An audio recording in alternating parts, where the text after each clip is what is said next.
proyecto de investigación Infoc Project y la carrera de Ingeniería en Tecnologías de la Información de la Universidad Nacional de Chimborazo, Ecuador, te invitan a participar en Second International Congress Innovation Research and Technology in Information and Communication Technology, ICTAR 2022.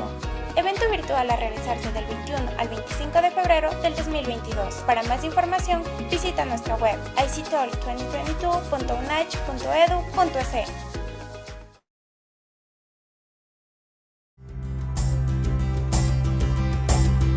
La carrera de Tecnologías de la Información surgió por la necesidad de contar con profesionales que ayuden al desarrollo sustentable de la sociedad en el campo de tecnologías de la información. Estudia los principios, metodologías y estándares de calidad involucradas en el proceso de análisis, diseño e implementación de las tecnologías de información en un organismo institucional, en las áreas como son redes, programación, infraestructura, seguridad, base de datos y servicios web, lo que contribuyen al desarrollo productivo, local y nacional, así también como el acceso universal a la información y comunicación. El objetivo de la carrera de Tecnologías de la Información es formar profesionales éticos, competentes y emprendedores con conocimientos prácticos y teóricos para diseñar, implementar y evaluar soluciones de tecnologías de la información. Otro de los objetivos de la carrera es permitir el acceso al conocimiento científico que es necesario para desarrollar las competencias profesionales que contribuyan al desempeño laboral en las áreas de redes, programación, seguridad de la información, infraestructura, desarrollo de software y aplicaciones web. La Universidad Nacional de Chimborazo nos brinda varios servicios como son el uso de laboratorios y equipos de última tecnología, acceso a la plataforma, aula virtual y biblioteca. Tenemos también áreas verdes y espacios de recreación. Un servicio adicional, contamos con un incentivo a los estudiantes que obtienen el primero y segundo lugar al culminar cada semestre con las mayores notas. A eso lo conocemos como son las becas académicas.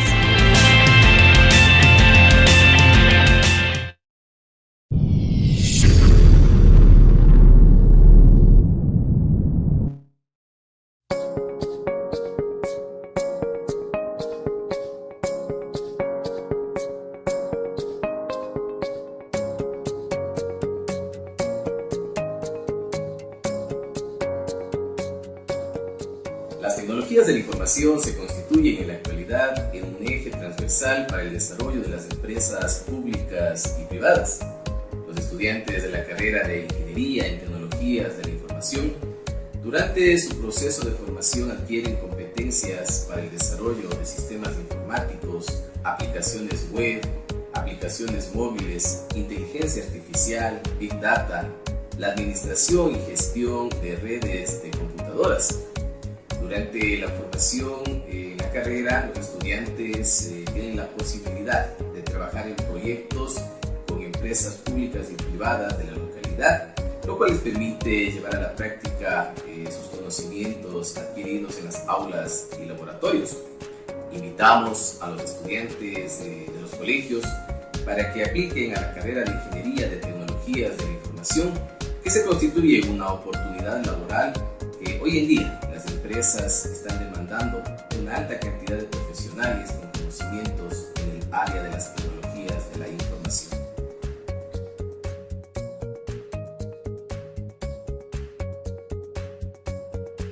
Te invitamos a formar parte de la carrera de Ingeniería en Tecnologías de la Información, en la cual tendrás una gran posibilidad de especialización. Tú podrás elegir lo que más te guste para especializar. Además de que también puedes formar parte de comunidades como la cual tenemos aquí de Soft.net, la cual es una comunidad de Microsoft que te relaciona con comunidades tanto internacionales como nacionales para mejorar tus conocimientos. Ven, te invitamos.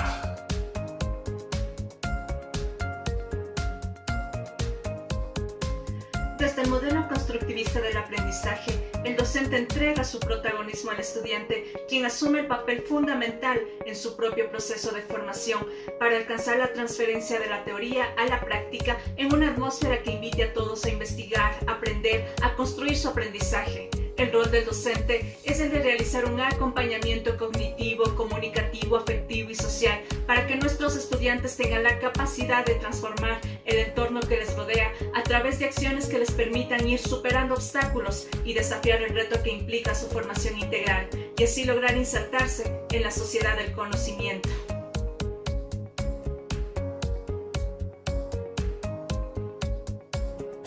BEN, sé parte del futuro. Estudia Ingeniería en Tecnologías de la Información que cuenta con aulas y laboratorios de última generación, facilitando así tu aprendizaje y desarrollo académico.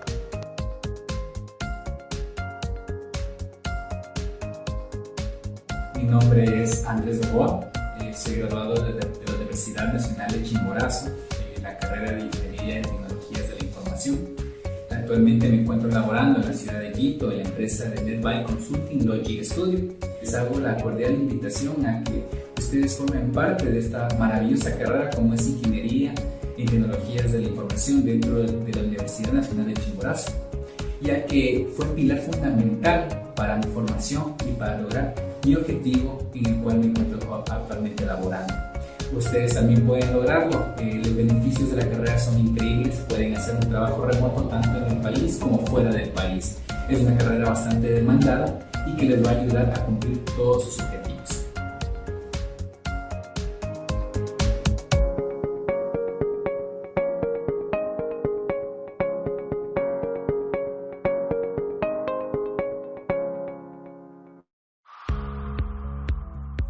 La Dirección de Posgrado de la Universidad Nacional de Chimborazo oferta el programa de maestría, Auditoría de Tecnologías de la Información, una maestría académica con trayectoria de investigación dirigida a profesionales con títulos de tercer nivel en áreas como sistemas, informática, tecnologías de la información y otros campos del conocimiento relacionados con las TICs. Ven y sé parte de la maestría académica con trayectoria de investigación, Auditoría de Tecnologías de la Información.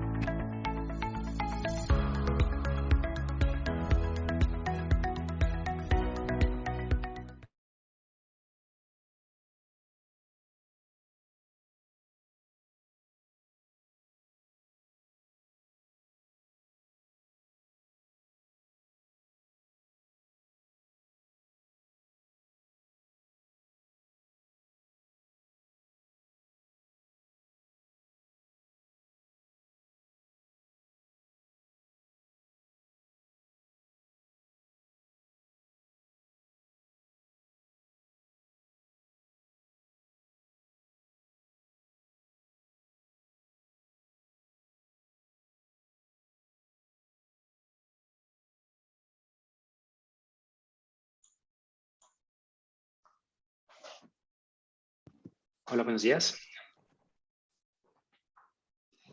Muy buenos días. Vamos a dar paso a la siguiente participación, que es del doctor Marco Guevara. Estamos como moderador con el doctor Ciro Radicelli. Por favor, doctor Ciro, le damos paso. Buenos días, estimada Paola. Buenos días, compañeros y a todos los presentes. Es un gusto participar en esta segunda edición del Congreso IC Talk 2022, organizado por la carrera de Tecnologías de Información y Comunicación de la Universidad Nacional de Chimborazo. Y digo, es un gusto porque este evento se está convirtiendo ya en icónico de la Facultad de Ingeniería. Sean todos ustedes bienvenidos a esta segunda jornada de capacitaciones, de charlas, en donde podemos pues compartir con especialistas en diferentes ámbitos y temas acerca de temas de tecnología que básicamente pues nos permitirán ir conociendo aspectos importantes de cómo se está desarrollando actualmente algunos temas. En este caso específico, vamos a hablar sobre celdas solares y aplicaciones a Internet de las Cosas, y contamos con un especialista, el doctor Marco Guevara. Él es profesor en la Escuela de Física y Nanotecnología de la Universidad Yachaitec en Ecuador. Obtuvo su título de PhD en TICS en la Universidad de Calabria, Italia, con una tesis en diseño, simulación y fabricación de celdas solares de silicio. Actualmente trabaja en la producción de nanomateriales en 2 dimensiones y aplicaciones de microelectrónica. Además, es chair de los capítulos Electron Device Society, EDS, y Circuits and System Society, CAS, de la IEEE en Ecuador en el periodo 2022, además de ser consejero del capítulo óptica, antes OSA, en la Universidad IHITEC. Tiene más de 20 publicaciones indexadas y varias ponencias en conferencias internacionales. Es un gusto recibir entonces al doctor Marco Guevara para que nos hable sobre esta interesante charla acerca de celdas solares y aplicaciones a Internet de las Cosas. Bienvenido, estimado doctor. Buenos días.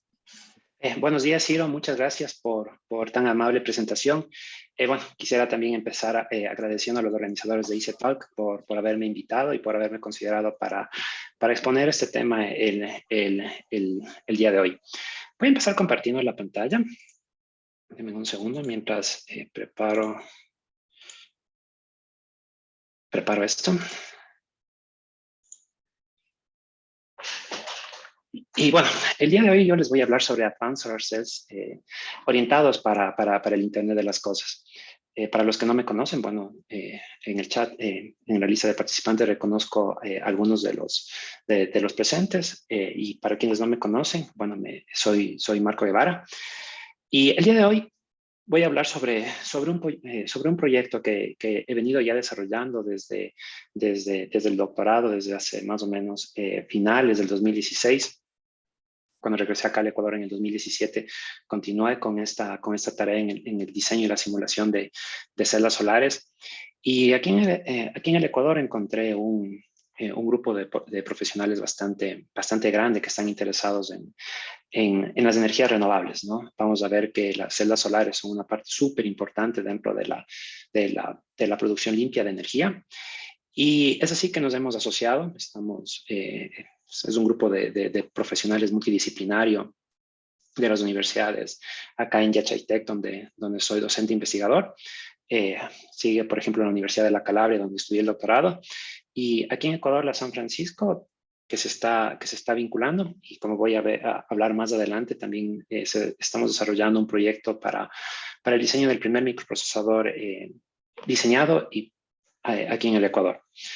Entonces, sin más dilación, les voy a dar el outline de mi presentación. Voy a empezar con una introducción bastante general para aquellas personas que no conocen cómo funcionan estos dispositivos, los paneles solares. Voy a hablar sobre la modelación y las simulaciones y el uso que tienen, por qué es importante simular y modelar estos dispositivos. Aplicaciones, daré brevemente unas conclusiones. Y aquí en trabajo futuro voy a mencionar sobre el trabajo que, bueno, en realidad no sería future work, sino más bien sería como current work, que más bien sería como en lo que estamos trabajando desde hace un año con la incorporación de unos nuevos equipos que recibió la Universidad IHITEC, pioneros aquí en el equipos súper vanguardistas, digamos, que nos van a permitir abrir la puerta no solamente para las celdas solares, sino en realidad para la microelectrónica. Entonces, déjenme que les cuente brevemente qué es esto de las celdas solares, ¿no? En la corteza terrestre, aproximadamente el 30% del crust de la Tierra, del manto de la Tierra, está constituido o tenemos el silicio, ¿no? Es muy común encontrar sobre la corteza terrestre el silicio. Y el silicio tiene una propiedad que puede formar cristales, y es una propiedad que se la conoce desde hace varios miles de años, ¿no? Más o menos hace más o menos unos 1000 años. Los humanos hemos utilizado esta propiedad, por ejemplo, para hacer el vidrio, ¿no? El glass, el vidrio que utilizamos del día a día para permitir que ingrese la luz a nuestros hogares, pero que no ingrese el viento o el frío, ¿no? Para crear una barrera translúcida que permita el ingreso de la luz y que permita realizar nuestras actividades al interior de las viviendas, ¿no?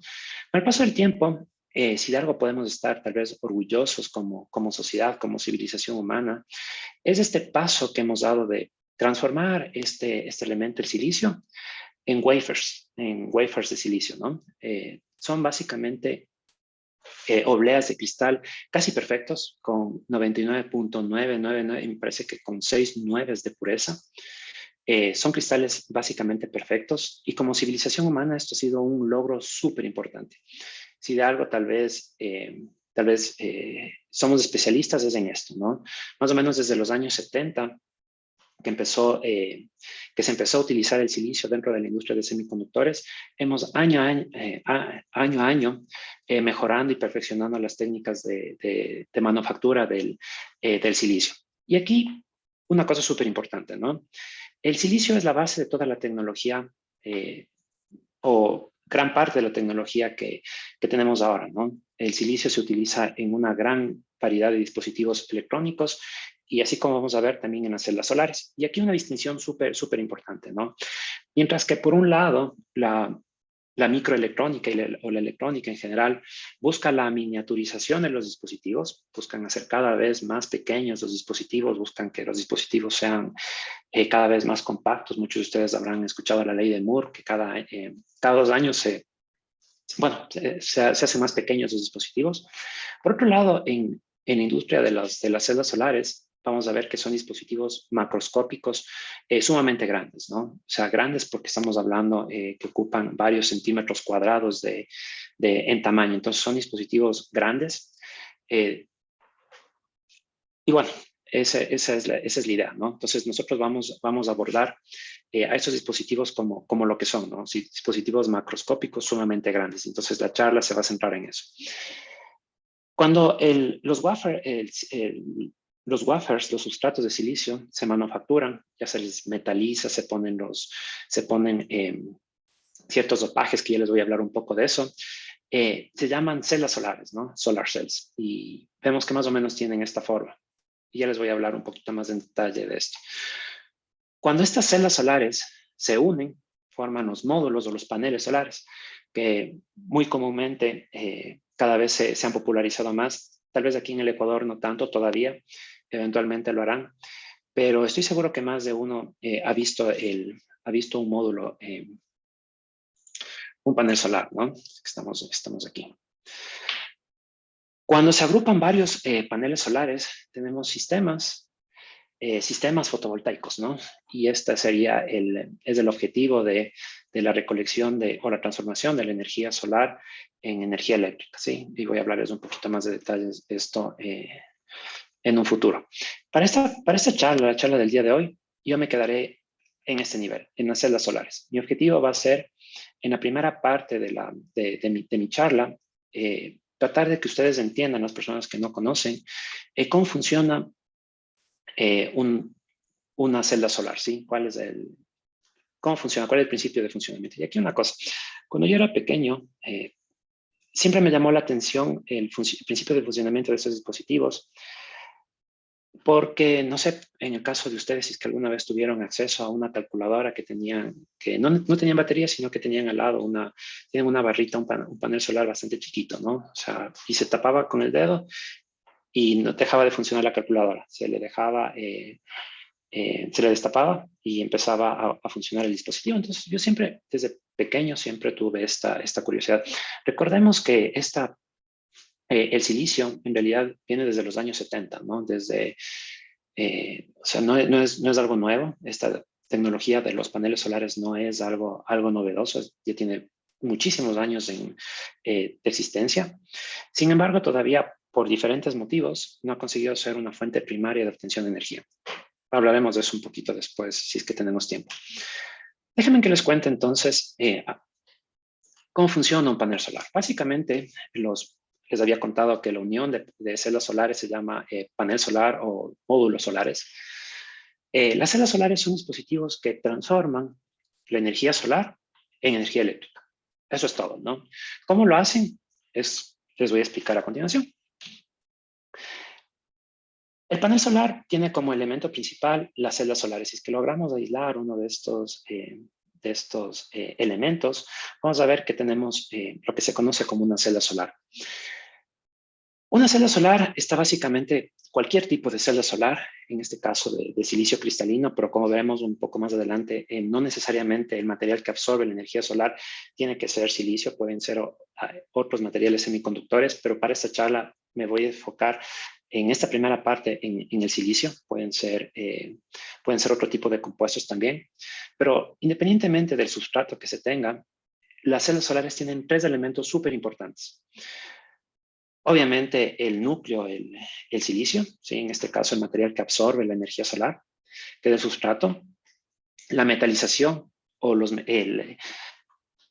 el metal por donde va a salir las cargas eléctricas. Acuérdense que las cargas eléctricas no es otra cosa sino la corriente eléctrica no es otra cosa sino el flujo de carga. Entonces, en el interior de la celda solar se generan estas cargas y es necesario extraerlas, sacarles en este caso del cristal de silicio. Entonces, es súper importante la metalización. Y también es súper importante un coating o digamos un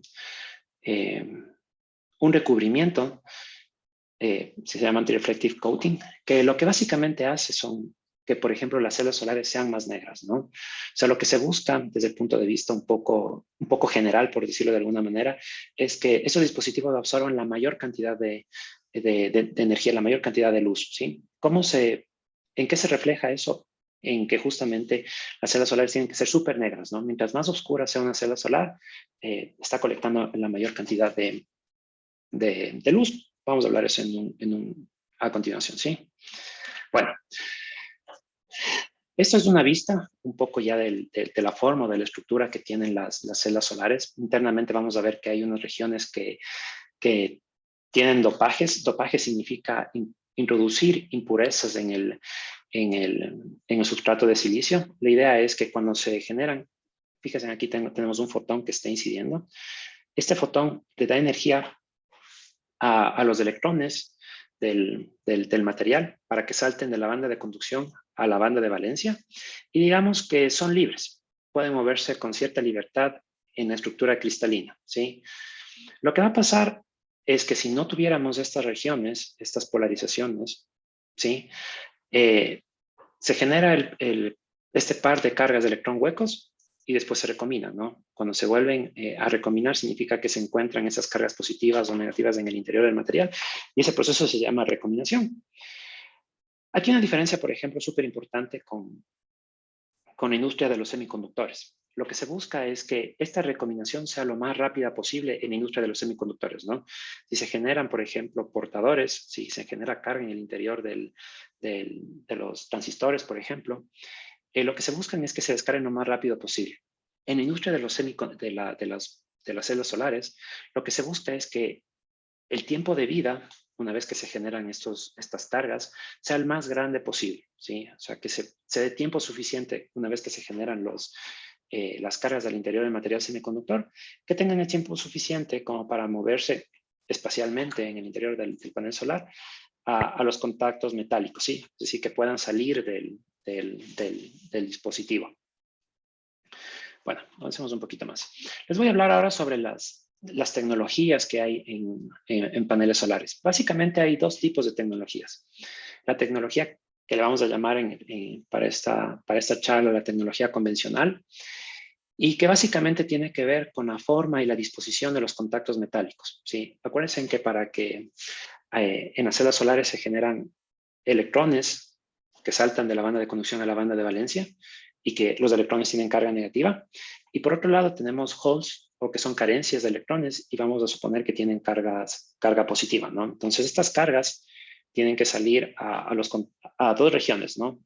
Digamos, vamos a llamarle un contacto positivo a un contacto negativo, los electrodos básicamente, ¿no? Entonces, dependiendo de la disposición o la ubicación de los contactos metálicos, vamos a hablar de un cierto tipo de tecnología. Vamos a hablar sobre la tecnología convencional. Fíjense que los contactos metálicos, el un tipo está sobre la celda solar, mientras que el otro tipo está en toda la parte posterior de la celda solar, ¿sí? Fíjense que están arriba y abajo. Esa tecnología fue como se inició básicamente las celdas solares.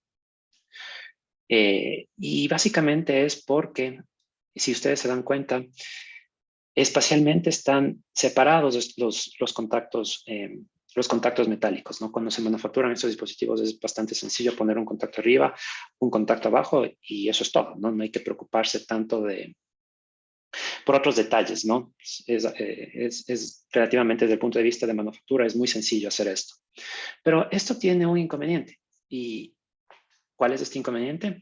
Es que fíjense que si incide un fotón, ¿sí? Hay una gran probabilidad de que no ingrese el fotón al sustrato de silicio, sino que rebote en el contacto metálico, ¿sí? Los contactos en la parte superior generan sombras ópticas, ¿no es cierto? Entonces esto disminuye la eficiencia, ya vamos a hablar también de la eficiencia de los paneles solares. Sin embargo, esa tecnología, como es sencilla como les había mencionado, es relativamente sencilla de hacer, de manufacturar. Entonces, por muchos años, hasta más o menos 2005, si es que no estoy mal, empezaron a estudiarse, empezaron a proponerse otros tipos de tecnologías y les vamos a llamar las tecnologías no convencionales, ¿sí? Dentro de este tipo de tecnologías no convencionales, básicamente la ubicación de los contactos, del contacto superior no necesariamente está arriba, sino que está abajo, ¿sí? Los dos contactos están en la parte posterior, por eso se llama, por ejemplo, esa tecnología se llama IBC.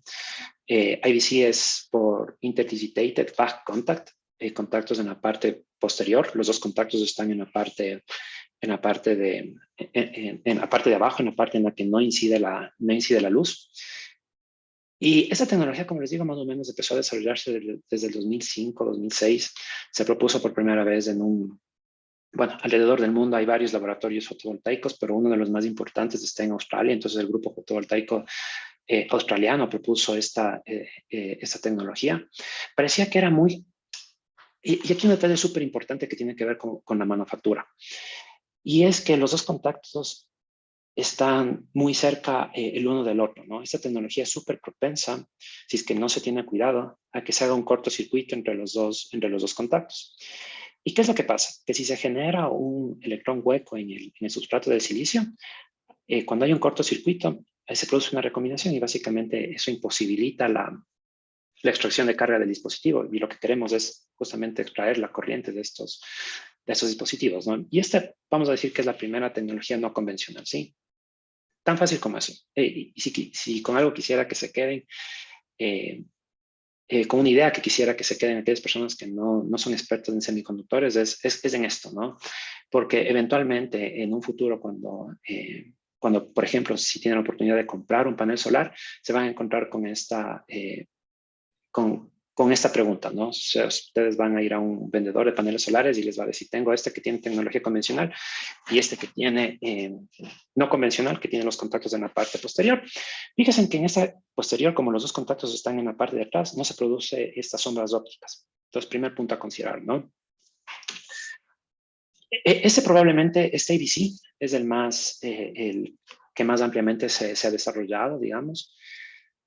Tal vez es el más difícil de manufacturar, pero desde más o menos del 2015, 2016, es la tecnología, digamos, que ha estado prevaleciendo, ¿no? en las áreas de investigación y ahora que se está acoplando también en la producción masiva de paneles solares. Hay otra tecnología que se llama PERC y que mantiene los contactos en la parte superior, pero la parte trasera, el rear contact, no está pasivada completamente.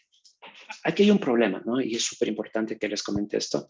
A las interfaces del cristal, en este caso del silicio con el aluminio, las cargas se encuentran con una barrera y no pueden pasar directa. Se produce una recombinación bastante grande en las interfaces de cristal metal, ¿sí? Entonces, para reducir esas pérdidas de carga, lo que se hace es básicamente reducir el área de contactos, ¿sí? Entonces, fíjense aquí que es muy puntual la unión entre el metal y el silicio, ¿no? Se reduce el área, entonces con eso se reducen las recombinaciones y esa es la idea que está atrás de este tipo de celdas solares, ¿no? Aunque mantienen el contacto superior, desde el punto de vista de manufactura es más sencillo, como les había dicho, tener un contacto en la parte de arriba y sobre todo se evitan este tipo de cortocircuitos, ¿no? Entre los contactos.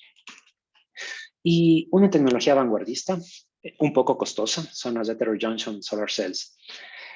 Básicamente, esta tecnología tiene como base un sustrato de silicio y funciona más o menos como un tamiz. La idea que está atrás de esto pueden imaginarse que es como un tamiz, ¿no?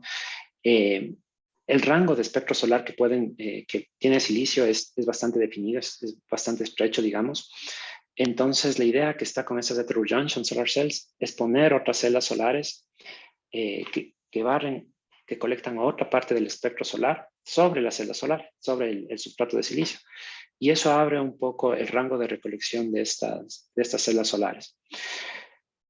Estas celdas solares tienen un problema y es normalmente el costo. Son bastante costosas de producir. Sin embargo, desde el punto de vista de eficiencia, son súper altos, ¿no?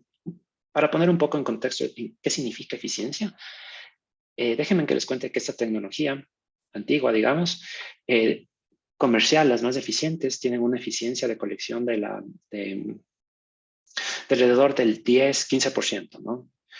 Para que tengan una idea, si ustedes en un día soleado en sus casas aquí en Ecuador, ustedes salen a la terraza de su casa o al patio y ustedes miden 1 metro cuadrado, ustedes con la radiación que incide en ese metro cuadrado, ustedes pueden colectar alrededor de 1000 vatios, ¿no?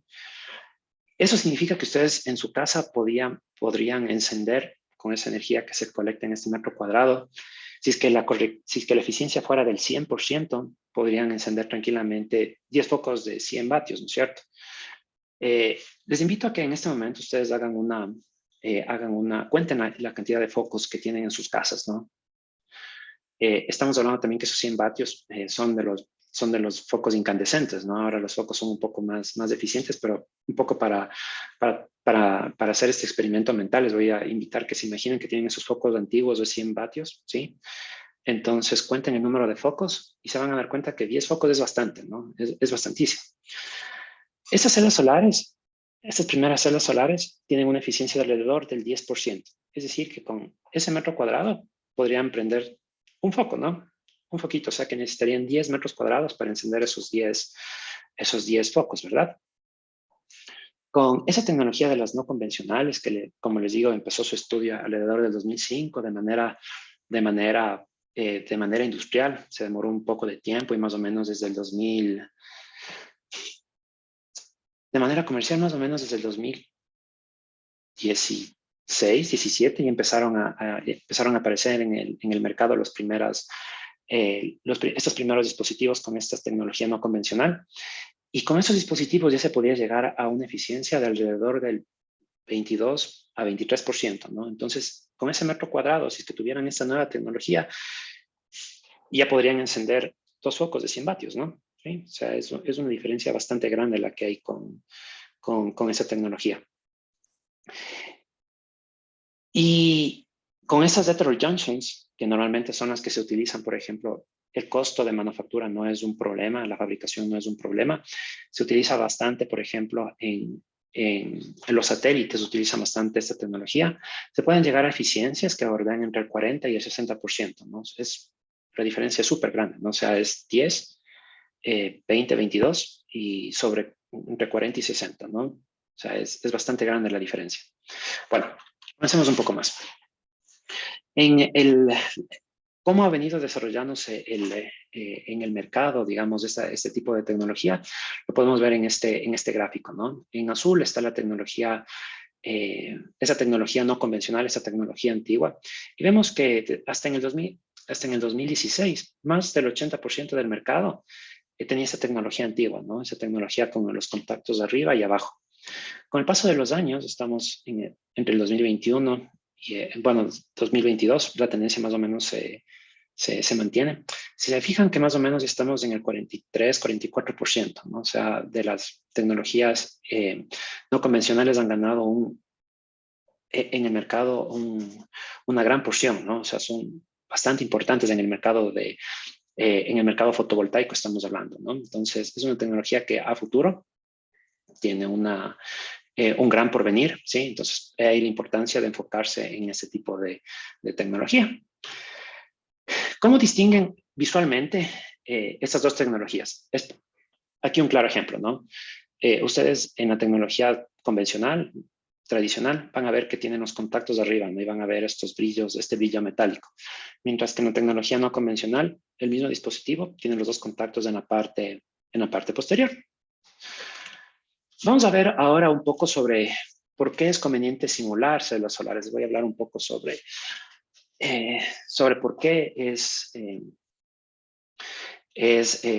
se ha llevado esta tecnología a la simulación. Primero, ¿qué significa simular una celda solar? Si tenemos un dispositivo real, un dispositivo en laboratorio, lo que básicamente se hace con la simulación de celdas solares es extraer la mayor cantidad de parámetros, caracterizar al material, caracterizar la geometría, caracterizar el proceso incluso, y llevar toda esa información, ¿sí?, a un proceso, llevar toda esa información a una computadora, ¿no? El objetivo principal, ETA, en este caso significa la eficiencia. El objetivo es, tomo este dispositivo físico, hago la menor cantidad de suposiciones, es decir, que trato de que sea, trato de considerar la mayor cantidad de física posible, toda la física de estado sólido posible, trato de considerar incluso los procesos físicos, como por ejemplo los tiempos, por ejemplo. Incluso se puede simular, por ejemplo, los tiempos que los wafers de silicio están dentro de un horno, los procesos químicos, por ejemplo, para crear, por ejemplo, el tiempo o el grosor de las capas de los anti-reflective coatings que les había hablado hace un momento, ¿sí? Todos esos procesos se los puede considerar y podemos tener un dispositivo, una simulación muy, muy precisa del dispositivo real. Cuando logramos que el comportamiento real del dispositivo en una simulación, cuando se logra reproducir esto, podemos hacer cosas tan interesantes como empezar a cambiar parámetros, ¿no? Tenemos un modelo calibrado y con ese modelo calibrado podemos empezar a jugar con procesos geométricos, ¿sí? Podemos empezar, por ejemplo, con distancias de los contactos, podemos con niveles de dopaje y podemos optimizar estos diseños, ¿sí? Que primero fueron físicos, ahora con una computadora podemos hacerlo con relativa facilidad, ¿no? Este proceso, este ciclo, abarata mucho los procesos de diseño y de manufactura de las celdas solares, ¿sí? Este ciclo es súper importante en la mejora de todos los dispositivos electrónicos y en particular en el de las celdas solares, ¿sí? Una vez que se obtienen esos diseños optimizados, ¿sí? Por ejemplo, qué sé yo, hay muchas variables que intervienen en la simulación de celdas solares, muchísimos, ustedes no tienen idea, son más de 70 variables.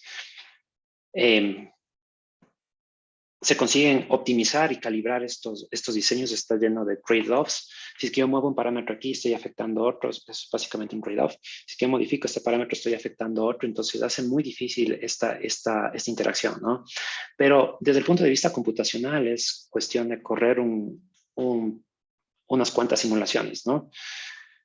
Y no es necesario estar en un cuarto limpio, por ejemplo, manufacturando o haciendo experimentación, sino que solamente con una computadora, a veces con una supercomputadora, muchos de estos diseños se corren en supercomputadoras, se encuentran los parámetros de diseño óptimos y se envían esos parámetros de diseño a los laboratorios, ¿sí? Y en los laboratorios ellos manufacturan con esos parámetros optimizados. Y por ejemplo, yo les voy a hablar de estos con dos parámetros geométricos. Por ejemplo, les voy a hablar sobre, primero les voy a contar que las celdas solares son dispositivos que tienen un comportamiento, o se los puede ver como dispositivos desde el punto de vista de la óptica y desde el punto de la vista de la electrónica, ¿sí? Están acoplados estos dos mundos, ¿no? Entonces, primero les voy a hablar un poco sobre cómo se simula ópticamente estos dispositivos y cómo esa información óptica luego se traslada en propiedades eléctricas de las celdas solares, ¿sí? Les voy a hablar podemos hablar sobre este impacto y también les voy a hablar un poquito sobre por ejemplo, con estos juegos de geometría que les había mencionado. ¿Qué pasa, por ejemplo, si es que empezamos a jugar con las metalizaciones? Las interfaces entre los cristales de silicio y los contactos metálicos es un tema súper importante, ¿sí? Es súper crítico. De hecho, si es que aquí hay algún electrónico, ustedes pueden irse a el primer transistor. Es un dispositivo, ustedes pueden googlear esto. Es un dispositivo que el semiconductor está en el centro y hay unos hay unos cables que tienen una forma un poco rara, arriba y abajo, y es porque ese primer transistor, la unión entre las interfaces es bastante delicada, ¿no? Hay que hacer un poco de presión entre el silicio y el metal, ¿sí? Entonces, la metalización hasta ahora es un problema. Es algo que en la industria de los semiconductores es un reto. Hay muchas personas que hacen incluso doctorados para especializarse en este tema de la metalización. Vamos a ver que utilizando las simulaciones podemos, por ejemplo, optimizar las regiones en dónde y cómo metalizar las celdas solares. Vamos a hablar un poco sobre el modelado y las simulaciones, ¿no? Como les había mencionado, las celdas solares son dispositivos bastante grandes. Si es que alguna vez se han preguntado por qué las celdas solares tienen esta forma, es porque, bueno, han habido varios estudios. Por ejemplo, los wafers de silicio tienen una forma circular. Entonces, si es que se hicieran las celdas solares de esta forma circular, fueran redondos, cuando se llevan esos celdas solares a los módulos, veríamos unos círculos, ¿no? Sin embargo, el área que no colecta energía en el panel solar es muy grande, porque son círculos, ¿no? Entonces, si optimizamos un poco la geometría, bueno, ya han habido muchísimos artículos que optimizan el área de los paneles solares y han determinado que esa es la mejor forma, ¿no? Simplemente para maximizar el área, ¿no? Hay un estudio de costo-beneficio y la mejor forma la mejor forma geométrica para una celda solar es esto, ¿no? Cortados a los lados como lo ven en esta ilustración. Como les había mencionado, las celdas solares son dispositivos grandes, entonces, 12.5 centímetros, 12.5 centímetros, son dispositivos en orden de los centímetros cuadrados, ¿no? La primera cosa que les debo mencionar es que en la parte de arriba los sustratos de silicio vienen completamente planos, ¿no? Sí, planos arriba, planos abajo. Cuando los laboratorios y las personas que manufacturan celdas solares compran el silicio completamente plano, pero por una cuestión que ya les voy a comentar en breve, es necesario hacer una texturización en la parte frontal de las celdas solares. ¿Para qué se hace esto?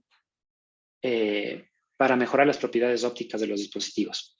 ¿Cómo se hace esta texturización? Exponiendo al sustrato de silicio a un ácido. El tiempo de exposición del ácido con el sustrato de silicio crea estas texturizaciones, ¿no? Si es que pongo más tiempo en contacto el silicio con el ácido, ¿sí? Se hacen más pronunciadas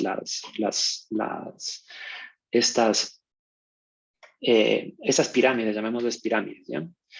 Entonces, en casi todas las celdas solares, desde hace ya varios años, se acostumbra para mejorar las propiedades ópticas, para hacer que las celdas solares, como les había dicho, sean más oscuras, se acostumbra a hacer esta texturización, este texturing, ¿no? Entonces, vamos a ver que las celdas solares arriba tienen esta texturización y en la parte de abajo son planas, ¿no? Para el modelamiento de este tipo de dispositivos se consideran, como les había dicho, un montón de parámetros. Por un lado tenemos la cantidad de radiación que va a recibir el dispositivo, tenemos la temperatura, por ejemplo, que también es súper importante considerar la temperatura. Los modelos, como les había dicho, el silicio es un material súper estudiado desde los años 70, de hecho probablemente ha sido el material más estudiado en la humanidad, ¿sí? Sabemos muchísimo sobre el silicio, y personas muy inteligentes y muy capaces han dedicado su vida entera al estudio por generaciones de este elemento, ¿sí? Y se pueden incluir se han hecho varios estudios, sobre todo en la absorción, que les había dicho, inciden los fotones y cómo absorbe, cómo se generan el paraelectrón huecos. La movilidad de las cargas es súper importante, ¿sí? Hay modelos, muchos físicos teóricos se han dedicado a esto. El bandgap narrowing, que hace referencia a los niveles de dopaje, cambia un poco el bandgap, ¿sí? Entonces, no voy a entrar mucho en detalles en esto. Bueno, las recombinaciones intrínsecas, del material que podemos agrupar todo esto, ¿no? Todas esas consideraciones generales van de la mano con los parámetros específicos de las celdas solares, ¿no? Geometría, propiedades de los contactos metálicos, los perfiles de dopaje y las propiedades ópticas que les había dicho, ¿no? La primera parte, con toda esta información que se carga en el modelo en computadora, la primera parte es resolver la simulación óptica. ¿Qué significa resolver resolver la óptica de las celdas solares? Es básicamente ubicar espacialmente la cantidad de cargas que se generan, ¿sí? Fíjense que aquí tenemos, tenemos la texturización de las celdas solares de esas pirámides que habíamos visto en esa imagen SEM en el slide anterior. En la simulación hacemos esta distribución piramidal, ¿sí? Y en color, si ustedes se dan cuenta, en rojo está la mayor cantidad de cargas, espacialmente en donde se generan, ¿no? ¿Sí? Y nos vamos a dar cuenta, y eso por simulaciones, que en los primeros micrómetros de la celda solar se genera la mayor cantidad de electrones huecos, ¿no? Básicamente lo que estamos viendo en esta ilustración, ¿sí? Desde el punto de vista computacional, eso se lo hace en cada una de estas pirámides, se la simula en 3 dimensiones, ¿no? Y bueno, más o menos en el fondo tiene esta forma, ¿sí? Esta distribución de hecho, en el laboratorio lo que se hace es hacer una caracterización de tamaño de las pirámides y ocurrencia, ¿no? Entonces, esa información se carga en el ordenador y tenemos más o menos esta estructura que es el bloque en realidad cómo se lo hace, ¿no? Una vez que hemos resuelto esta parte óptica, sabemos espacialmente en dónde y cuántos pares de electrones huecos se generan. Esa información se carga en un modelo eléctrico, ¿sí? Y normalmente no es necesario simular todo el panel solar, sino que se busca un elemento de simetría que puede replicar o que replica todo el sustrato, ¿no? Acuérdense que estamos hablando de que estamos hablando en dispositivos que tienen un área bastante grande, estamos hablando en centímetros cuadrados, un área bastante grande, pero en lugar de simular todo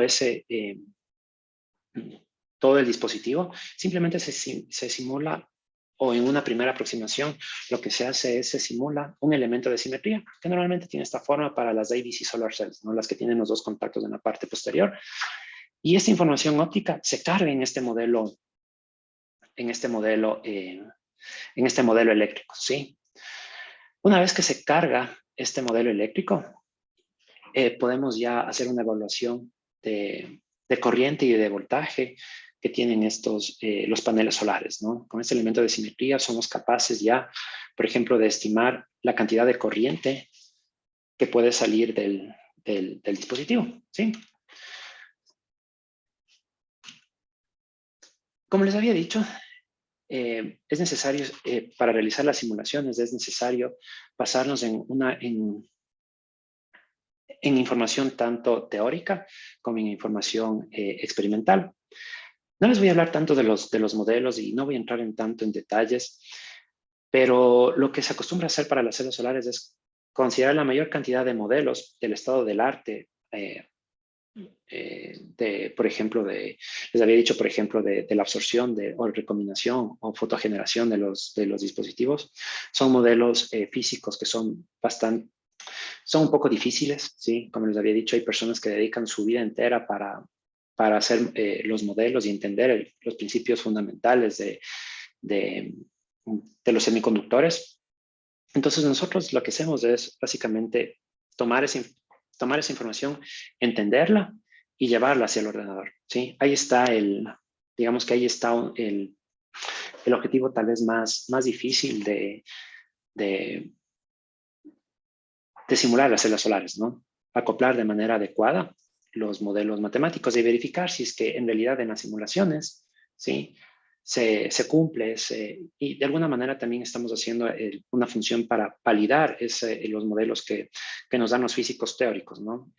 Somos el link entre lo teórico y lo práctico. ¿sí? En ese punto medio se unen las simulaciones, ¿sí? Entonces, las simulaciones de alguna manera validan el modelo físico con lo experimental. Hay veces que fallan los experimentales, hay veces que fallan los modelos físicos, pero nosotros somos básicamente los que más o menos concatenamos y unimos estos dos mundos, ¿no? Aquí, como les digo, súper básico los modelos de los semiconductores que se utilizan para la calibración de las celdas solares. Se consideran, por ejemplo, aquí tenemos el tau máximo, que es la velocidad de recombinación que les había dicho. Más o menos se consideran que es de 2 milisegundos, ¿sí? Desde que se genera un par electrón hueco en el sustrato de silicio están, digamos que antes de que se recombinen, en promedio están 2 milisegundos, ¿no? Y se recombina. Entonces tenemos esa cantidad de tiempo para diseñar el dispositivo para que logre sacar las cargas, ¿no? Los electrones se vayan a un contacto, los holes, los que tienen carga positiva, se vayan al otro contacto, ¿sí? Déjenme que les cuente un poquito sobre lo que les había dicho hace un momento sobre por qué es importante la texturización. Es importante la texturización porque cuando incide un fotón, imagínense que tenemos un fotón, esa texturización, supónganse en que pasa lo siguiente, ¿no? Incide un fotón y si es que se refleja, es decir, que no ingresa por alguna razón a la celda solar, fíjense en que con esa texturización le estamos dando una posible segunda oportunidad, como una carambola más o menos, para que ingrese al sustrato de silicio. Esa es la idea que está atrás de la texturización, ¿sí? Si es que esto fuera plano, simplemente rebotaría, ¿no? Podría rebotar. Pero con esa texturización, básicamente lo que se consigue es darle mayor probabilidad de que los fotones estén en contactos con el dispositivo, ¿sí? Entonces, hacer esta texturización es conveniente por eso, ¿no? No se pueden controlar de manera homogénea, digamos, la texturización de las celdas solares. Les había dicho que normalmente es súper randómica y súper aleatoria la distribución de pirámides. En el laboratorio lo que se hace es a través puede ser con un SEM o puede ser incluso con AFT se puede sacar una estadística de la distribución de las pirámides y esa información la tomamos nosotros y la llevamos a la simulación.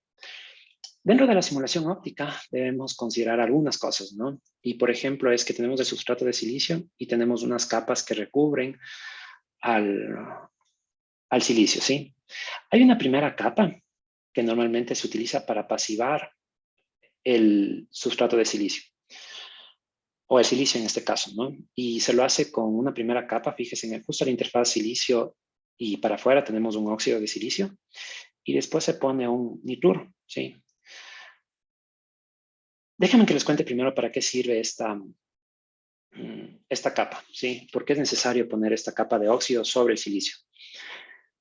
Esta capa lo que básicamente hace es pasivar al sustrato de silicio. Ustedes se pueden imaginar que tienen son como unos legos el silicio, ¿sí?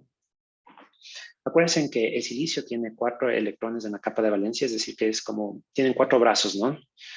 Al interior de la celda solar, esos 4 brazos están emparejados con otros átomos en el silicio, ¿no? Un átomo tiene 4 vecinos y están unidos por un enlace, ¿no es cierto? Y todos, hasta cuando se llega a la superficie, justo en la frontera, ¿sí? Vamos a tener estos átomos que tienen un vecino a los lados, uno abajo, pero queda suelto un enlace, ¿no es cierto? Ese enlace se le conoce como dangling bonds y habíamos dicho que en la parte superior, justo con la simulación óptica que les había dicho, la mayor cantidad de carga, la mayor cantidad de pares de electrones huecos se producen en la superficie, ¿sí?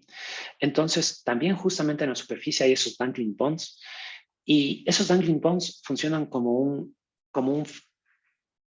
una fuente, digamos, o como una causa para las recombinaciones.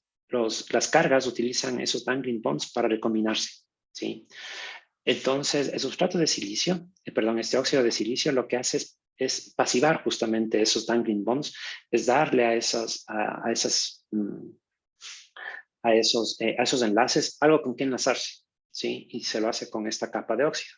No es perfecta la pasivación, siempre quedan algunos dangling bonds por ahí, pero se reduce muchísimo las recomendaciones al colocar esta capa de óxido de silicio. Sobre esta capa de óxido se pone un nitruro. Y todo tiene básicamente algo que ver con los índices de refracción en su clase probablemente de física óptica, o habrán hablado de esto, ¿sí? El índice de refracción del silicio es de 4, el del aire es 1, entonces el nitruro tiene un índice de refracción de 2, el óxido tiene un N3 y ese tiene 4, ¿no? Entonces desde el aire 1, 2, 3 y 4, eso hace que la transición del índice de refracción sea escalonado, no sea tan brusco, y eso hace que justamente los fotones ingresen de una manera relativamente suave, por decirlo de alguna manera, al interior del sustrato, ¿no? Es la idea que está atrás en poner estos anti-reflecting coatings, es justamente darle esas propiedades ópticas al material para que, una vez más, el silicio sea más oscuro, ¿no? Absorba la mayor cantidad de luz. Se hace esta texturización con esas pirámides y se ponen estos coatings para absorber la mayor cantidad de luz. ¿Cómo simulamos esto?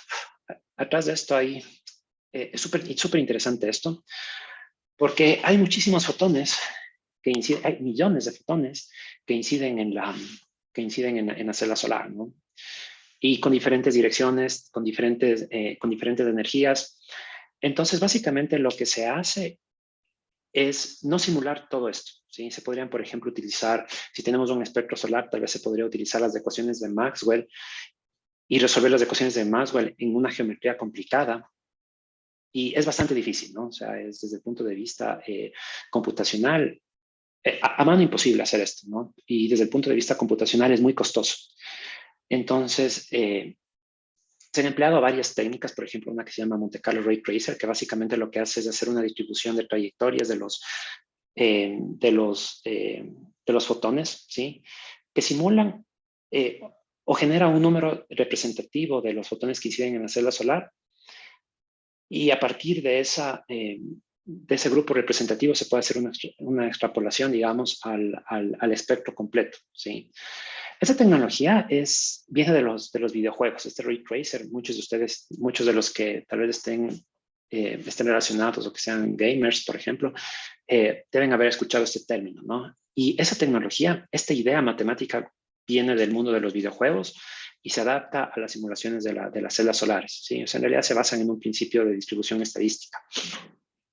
Y un poco para esta distribución estadística se valida con un método sencillo para calcular la fotogeneración que se llama TMM, Transfer Method Matrix, que es básicamente hacer el cálculo de la fotogeneración utilizando unas matrices, pero es un método simplificado, pero que nos permite contrastar, ¿no?, este método de distribución estadística con un método que es casi aproximado, ¿no? O sea, se encuentra un punto medio, ¿no? Y que al final resulta en un modelo bastante preciso, ¿no? Se combinan estas dos cosas súper sofisticadas con estas tradicionales y se encuentra un punto medio, digamos, un punto razonable. Bueno, las simulaciones quedan en simulaciones. Lo interesante es que estos modelos se calibran con dispositivos reales en TU-Delft, en el tecnológico en Delft. Hay un grupo fotovoltaico que es bastante fuerte a nivel mundial, son líderes en diseño de paneles solares, y con ellos tuve la oportunidad de hacer una pasantía y tuve también la oportunidad de trabajar directamente en el laboratorio con ellos. Entonces, ellos nos envían el comportamiento de los dispositivos, nosotros calibramos el modelo y después comparamos ese modelo con otros dispositivos, ¿sí? Una vez que ya tenemos el modelo calibrado, el modelo informático calibrado, podemos, por ejemplo, hacer una evaluación primero de la parte óptica, ¿no? Y es justamente lo que ustedes pueden ver en esta gráfica. En puntos están los datos medidos, ¿sí? Y en líneas entrecortadas, por ejemplo, esto corresponde a la reflectancia, ¿no? Nuestra simulación es muy precisa. O sea, si es que hubieran visto las primeras simulaciones, no tenían nada que ver. en este proceso de calibración toma su tiempo, no es inmediato. Una vez que ya se desarrolla el modelo no solamente de células solares, sino de cualquier fenómeno que ustedes quieran, de sistemas complejos, lleva su tiempo la calibración, ¿sí? Es súper importante calibrar los modelos.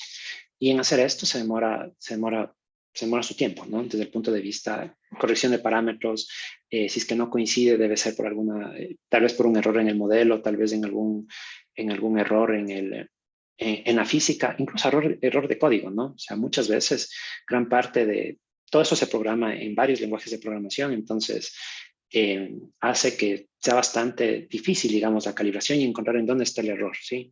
A veces puede ser un error también, como les había dicho, un error en lo que los físicos teóricos nos están diciendo y hay una discordancia también con lo medido, ¿no?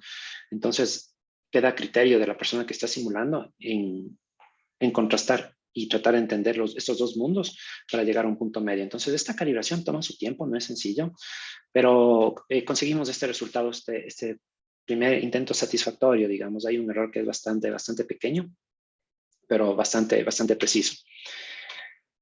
Una vez que hemos calibrado el modelo, se pueden empezar a jugar con parámetros geométricos, ¿no? Por ejemplo, ya logramos simular a la perfección este dispositivo y ahora sí podemos, por ejemplo, empezar a jugar con el grosor de estas capas, ¿no? Qué tan grueso, por ejemplo, para controlar el grosor de estas capas, por ejemplo, se hace con un proceso que se llama Chemical Vapor Deposition, y básicamente es el tiempo que el sustrato de silicio está dentro de una cámara que va dejando las partículas del óxido de silicio, por ejemplo, en una primera instancia sobre el sustrato de silicio, luego una cierta cantidad de nitrato, ¿sí? Y se puede controlar este grosor, ¿no?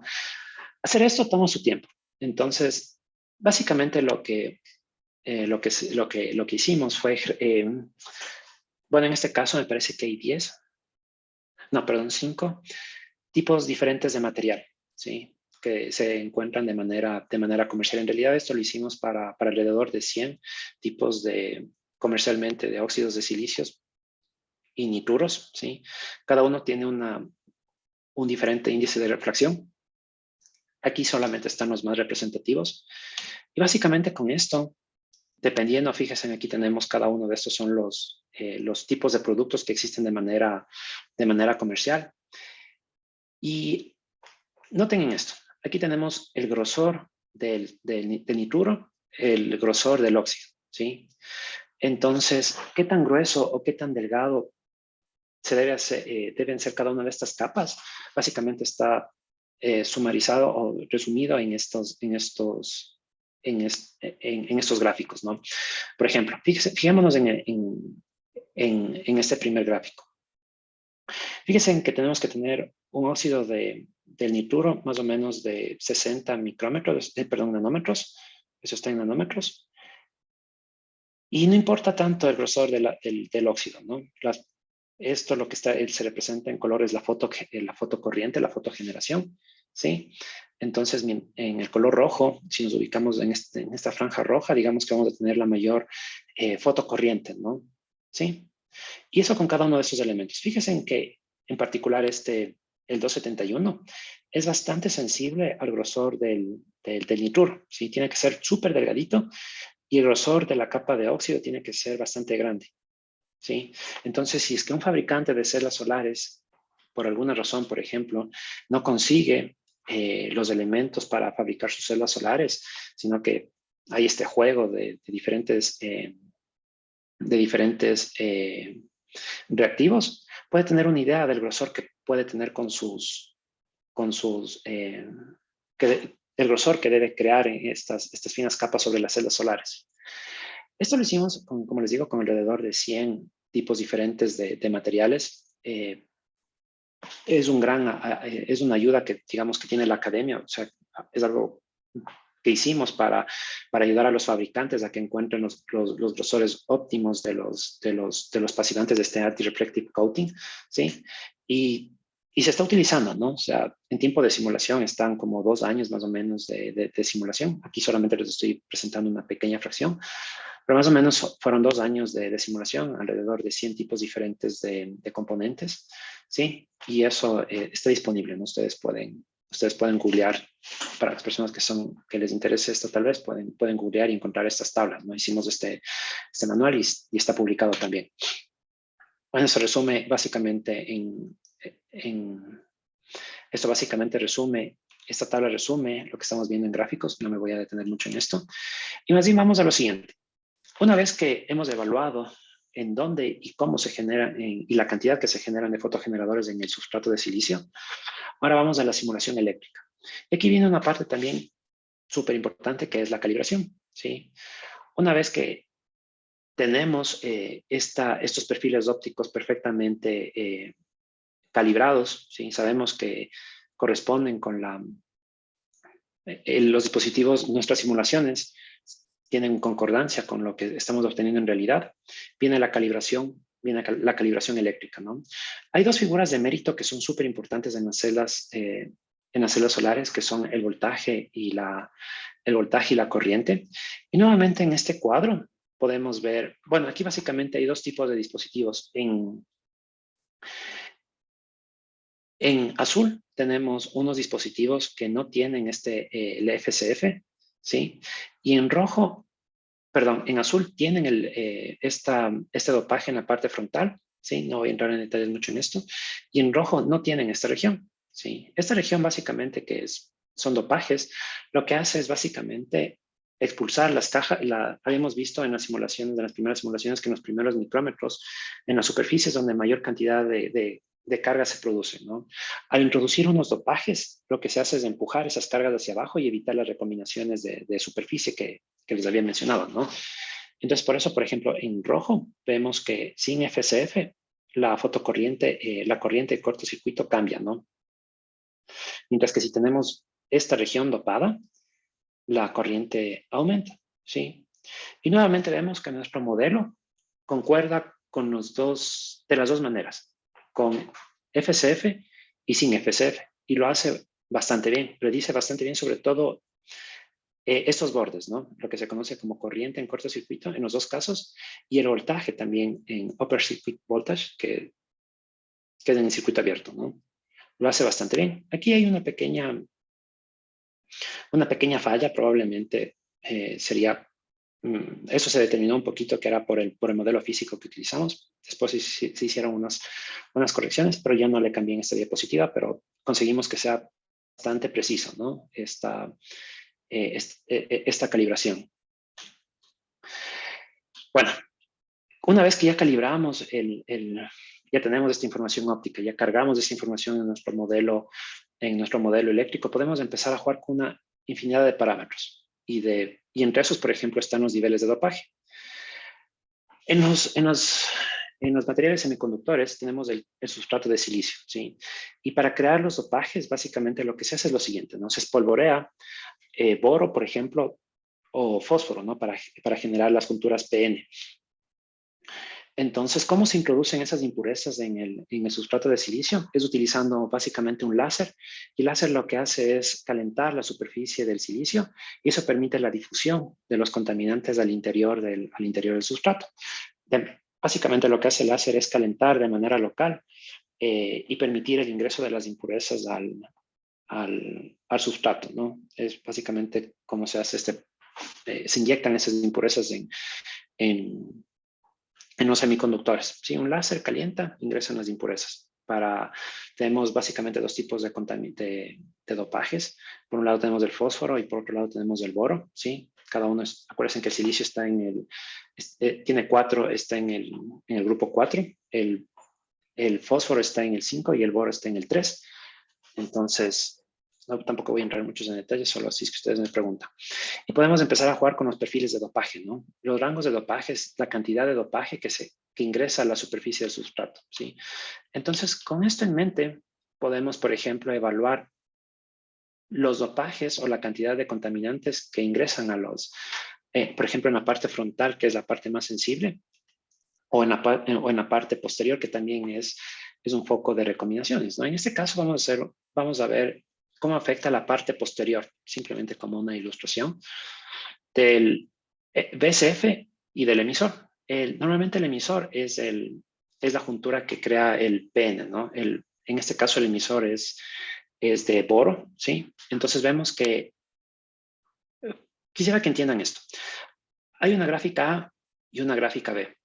La gráfica A está sobre un sustrato que digamos que es muy puro, ¿sí? La pureza de los sustratos de silicio se mide en ohmios centímetros. Mientras más baja es esta resistencia, digamos que el nivel de cristalinidad es mayor, ¿sí? Y normalmente significa eso en términos económicos que esto es más caro. Mientras que hay otro tipo de sustrato que digamos que es de una calidad media, 10 ohmios centímetros, digamos, es una calidad media. Son más baratos, obviamente. Y lo que nos interesa es este parámetro que está entre líneas entrecortadas, ¿no? Vemos que los niveles de eficiencia con los que se puede llegar. Fíjense, veamos el de alta pureza. Dentro de esta región podemos encontrar eficiencias de alrededor del 22, superiores al 22.9%, ¿no? Si es que, por ejemplo, tomo un punto dentro de esta región y dopo mi FCF con este pico de dopaje y dopo el emisor con esta cantidad de dopaje, fíjense que estoy garantizando que voy a tener una eficiencia superior al 22.9%.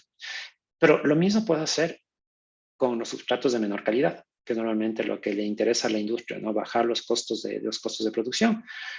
Sí, y fíjense que en este caso, es la región de más alta eficiencia está encerrada en esta región, ¿no? Y me permite eficiencias superiores al 22.86, que es bastante cercano, ¿no? Solo que quiero que noten algo. Esta región de acá, en los sustratos menos puros, digamos que es más estrecha, ¿sí? A diferencia de esta que me da un rango un poco más grande, ¿no? Si se fijan en el área que está encerrada por esta región, la de aquí es mucho más grande que la de acá. ¿Eso qué significa? Eso significa que para conseguir eficiencias más altas en sustratos un poco, en sustratos más, menos puros, digamos de alguna manera, yo tengo que ajustar súper bien o tengo que ajustar bastante estos parámetros de dopaje. Sí, es básicamente el mensaje que quiero dejarles con esta diapositiva. Lo mismo para el mismo cuento ahora para los tamaños, ¿no? Para las regiones, qué tan grandes o qué tan pequeñas, también podemos hacer lo mismo, ¿no? Nuevamente en sustratos súper puros y en sustratos de calidad media. Y vemos que, por ejemplo, el tamaño del FCF tiene que ser lo más pequeño posible, ¿no? O sea, el mensaje de esto es que una región de las células solares tiene que ser lo más pequeño posible y súper preciso para el emisor, ¿sí? En los dos sustratos, ¿no? Siempre tratar de ubicarse en los puntos en rojo. Es básicamente el mensaje con el que quiero llegar con esto. Vamos a ver un poco de las aplicaciones, ¿no? Les había dicho que las células solares pueden hacerse más grandes o más pequeñas. Más grandes significa que si esto se estira, este elemento de simetría se estira, significa que la distancia, fíjense, entre contactos aumenta, ¿no? Fíjense que mientras voy aumentando el distanciamiento, la distancia entre los contactos, que es básicamente esta distancia que está representada en el eje X aquí, voy aumentando el nivel de eficiencia, ¿sí? Aumento.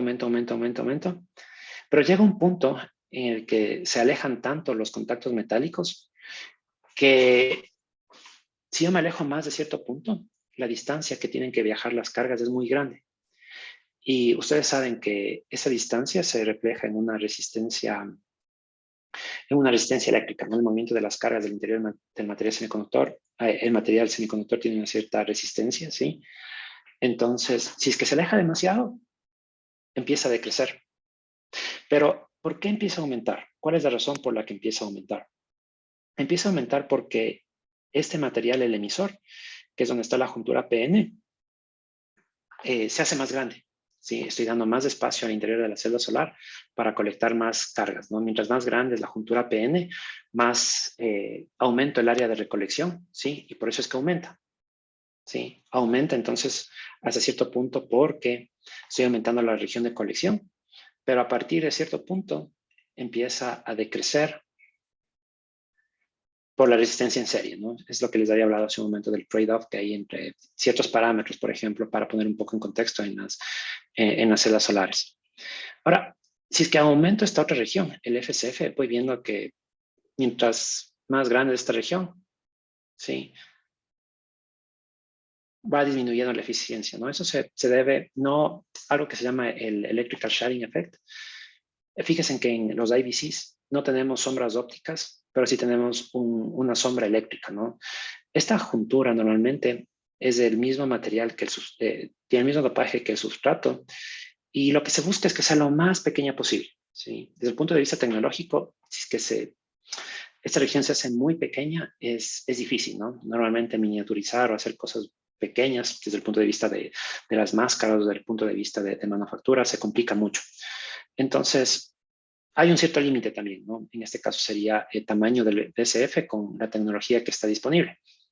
Pero básicamente lo que se busca es que esta región de la célula solar sea lo más pequeña posible, ¿sí?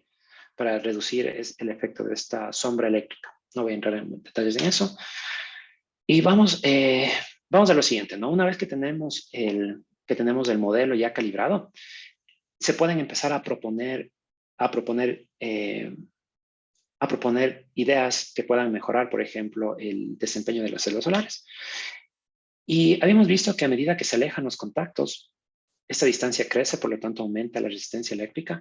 Pero ¿qué tal si es que colocamos o empezamos a colocar contactos que acorten esta distancia, ¿sí? En esta región que se llama emisor, ¿sí? Y podemos hacer una evaluación cuantitativa y cualitativa del impacto que tiene aumentar el número de contactos en esta región, ¿sí? Obviamente hay el elemento de simetría. Hay que hacer unas consideraciones en la simulación y podemos evaluar, por ejemplo, la adición si es que tenemos un solo contacto, si es que tenemos 2 contactos, 3 contactos o 4 contactos, o la cantidad de contactos que ustedes quieran. Y siempre esta evaluación nos da que a mayor número de contactos en esta región, ¿sí? Es mejor, ¿no? Aquí tenemos en este caso en azul 4 contactos y esta sería la diferencia en eficiencia. Fíjense, llegamos a un 21.84% como máximo más o menos aquí, ¿sí? Y empujamos a una eficiencia sobre el 22% con 4 contactos, ¿sí? Aquí hay una cosa súper importante. Este rango de aquí en el eje X, lo que estamos hablando es del tamaño. Les había dicho que en la interfaz de silicio con el contacto metálico hay una recombinación, ¿sí? Se llaman recombinaciones de contacto, de hecho. Entonces, lo que se busca es que esas recombinaciones de contacto sean lo más pequeña posible. Pero si es que el contacto se hace, la interfaz entre el silicio y el contacto metálico se hace muy pequeña, en cambio, como el contacto metálico se hace cada vez más pequeño, aumenta la resistencia eléctrica del contacto, ¿sí? Entonces también aparece un trade-off, ¿sí? Y es justamente lo que estamos viendo aquí, ¿no? Si el contacto se hace muy grande, hay mucha recombinación de contacto porque el área de contacto entre el sustrato y el material es grande, entonces hay muchas recombinaciones. Pero si es que el contacto es muy pequeño, en cambio la resistencia eléctrica del contacto es muy grande, ¿sí? Y bueno, se determinó, por ejemplo, que a mayor número de contactos en esta región es más, digamos que la eficiencia puede elevarse un poco más. En Delft, en el laboratorio de manera experimental, implementaron hasta con 3 contactos en el emisor y se dio un aumento considerable, digamos, de la eficiencia, ¿sí? Bueno, esto es básicamente un resumen de lo que les había dicho. No voy a entrar en detalles en eso tampoco. Y ahora les voy a hablar sobre otro tipo de células solares, un poco ya para entrar al IoT y cuál es la aplicación que tiene esto en IoT. Déjenme que les cuente que ahora en este momento se están simulando dentro de las tecnologías también no convencionales, este tipo de infraestructura, una que tiene un contacto en la parte superior, provocan sombras ópticas. La parte de atrás está completamente metalizada, pero entre el sustrato de silicio y el contacto metálico se pone una capa muy fina de óxido. Ustedes probablemente saben que el óxido es un material aislante. Entonces, aquí se generan las cargas, ¿no? En el interior del sustrato, y aquí se pone una capa muy fina de un óxido, ¿sí? Entonces, las cargas, ustedes saben que en el mundo cuántico se comporta de una manera un poco extraña. Estas células solares logran, estas cargas al interior del sustrato logran atravesar esta barrera de potencial, a través de un fenómeno que se llama tunelamiento cuántico, ¿sí? Esto básicamente lo que hace es que la interfaz del silicio con el metal no sea directa, sino que se lo haga a través de esta barrera, de esta fina barrera de óxido, ¿sí? Tiene que ser súper delgadita. Si es que es suficientemente fina, ¿sí? Se controla que sea en orden de nanómetros, 5 o 6 nanómetros, se logra conseguir que las cargas por tunelamiento cuántico pasen del silicio hacia el contacto metálico. Es lo que se conoce como contactos selectivos. Y de hecho esta tecnología ya está presente de manera comercial. Celdas solares como estas ya tienen eficiencias súper altas. Estamos hablando de eficiencias que superan al 24%. Por si se preguntan, el silicio tiene un límite teórico de conversión de energía, de lo que les había comentado hace un momento. El límite teórico es del 30%, ¿sí? Pero ya con este tipo de tecnologías ya podemos llegar a eficiencias del 24 o 25%, ¿no? Que es el récord de celdas solares en silicio actualmente disponibles. Bueno, para sumarizar un poco esto, hemos visto la importancia de las celdas solares. Las simulaciones abaratan mucho el costo de fabricación. Indiscutiblemente son una alternativa para el trabajo que se hace en laboratorio. Cuando cuando estuve trabajando en el laboratorio, me di cuenta que muchas veces los físicos experimentales, y no importa que estemos en el 2021, 2022, todavía la física o muchas personas hacen a la fuerza las cosas, ¿no? O sea, incluso en el laboratorio, incluso en laboratorios de alto nivel, todo es experimentación-error. Sí, a veces no se tiene tan clara la física que está atrás, a veces no se tienen tan claros algunos principios o se olvidan de alguna manera ciertos principios. Y eso es costoso. ¿Sí? Entrar a un cuarto limpio tiene un costo por hora que es muy elevado. Mantener los cuartos limpios, mantener los materiales son costosos para el desarrollo en general de la microelectrónica, son bastante costosos. Entonces las simulaciones nos dan una alternativa bastante buena para poder abaratar esos costos, ¿no? Lo primer mensaje con el que quiero que se queden, ¿no? Salva tiempo y dinero. Aquí en el Ecuador estamos tratando de traer todo esto acá al Ecuador. Estamos tratando de formar un centro de simulación fotovoltaica y de electrónica. Estamos, como les había mencionado, este es un proyecto que está tratando de despegar. Ya en la Universidad de San Francisco ya hay, por ejemplo, la maestría en microelectrónica y con esos chicos estamos trabajando también un poco justamente para crear este centro de simulación de microelectrónica y dentro de ese grupo también de paneles solares, de celdas solares. Entonces, la idea sería que Ecuador se convierta no tenemos la infraestructura, aquí en Ecuador no tenemos la infraestructura como en otros lados porque es costoso, ¿no? Un cuarto limpio es bastante caro, es bastante costoso, pero tenemos talento. O sea, el mensaje también con el que quiero que se queden es que aquí en Ecuador hay talento, tenemos capacidad para entender estas cosas, tenemos talento para desde nuestra casa sentarnos y poder jugar con electrónica vanguardista, ¿sí?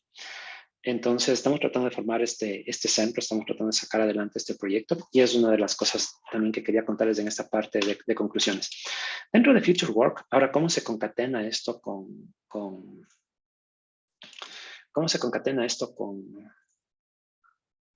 el Internet de las cosas? Déjenme que les muestre. A mí me gusta mucho este video, entonces voy a darle play. Espero que se escuche bien.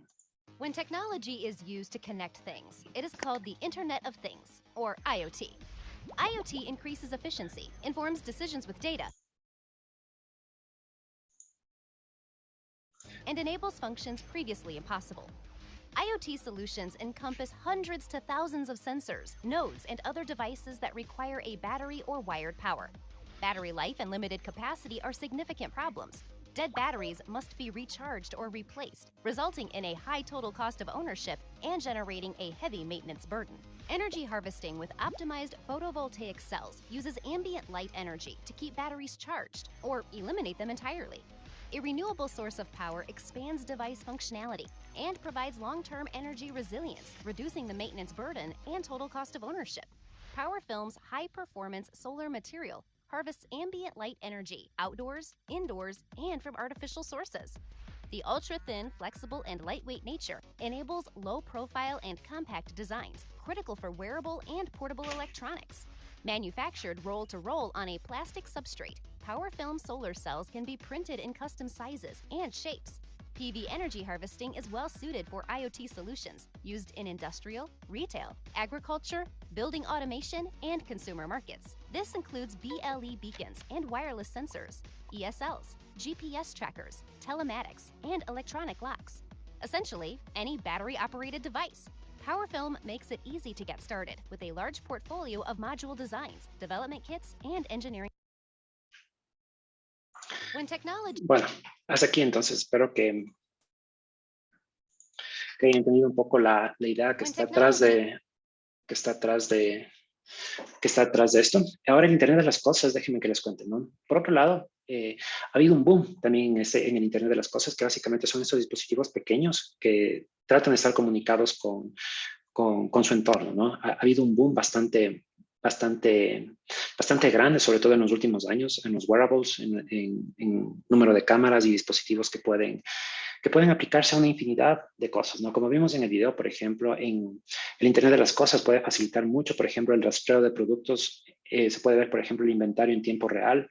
Se puede utilizar, por ejemplo, en agricultura, por ejemplo, en ganadería, para saber el estado de salud. Por ejemplo, se pueden poner sensores a los animales para saber si es que están suficientemente hidratados, si es que están comiendo bien, dónde están, si es que están vivos.